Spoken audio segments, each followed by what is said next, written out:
I wrote the screenplay for the award-winning A Soldier's Gift at the International Christian Film Festival, got first place. The basis of it was from this German man I met when I was active duty with the Army back in 1985.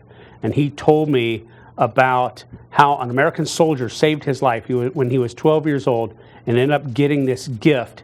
And it's that story that he told me that has resonated in my mind for years, and I've worked that story into the screenplay as to how that music box came about. How did the German kid end up with it, and how did he come to America to find the rightful owner of it? It was 1985 when I met Irvin, the German man, and told me about this, and I wrote up an article for the newspaper I was on staff for back then.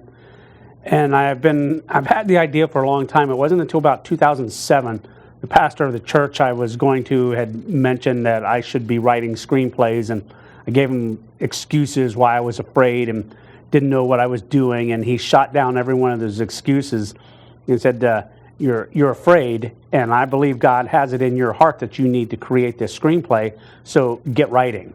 One of the things I wrote into it was an attempt at humor. One of the things, there's a lot of things that happen even in a wartime situation that are actually pretty funny. I'm not glamorizing the gory violence of war. I'm not glamorizing that at all. The character development is, how can you be a soldier? How can you be a Christian when your job is to kill people? How can you as a Christian be in a time of war trusting God that in any given second your life could be taken away?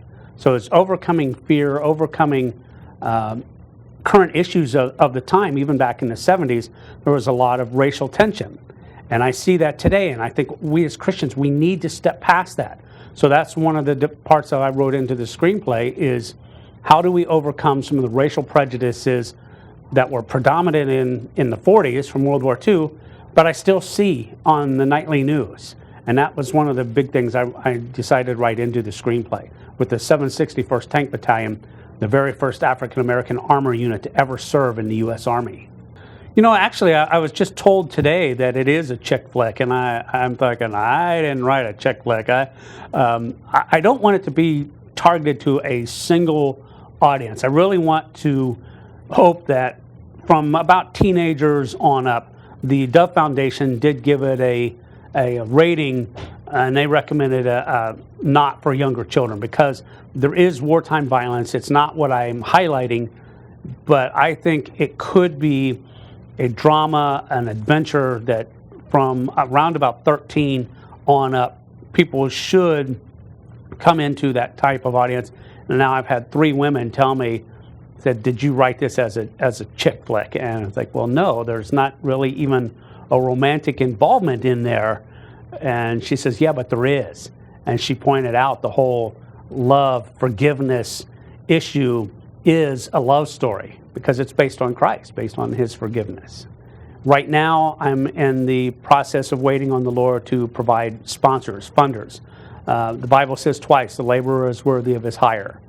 And I need to make sure that we get the people, we get the talent, that they are paid for being a part of this.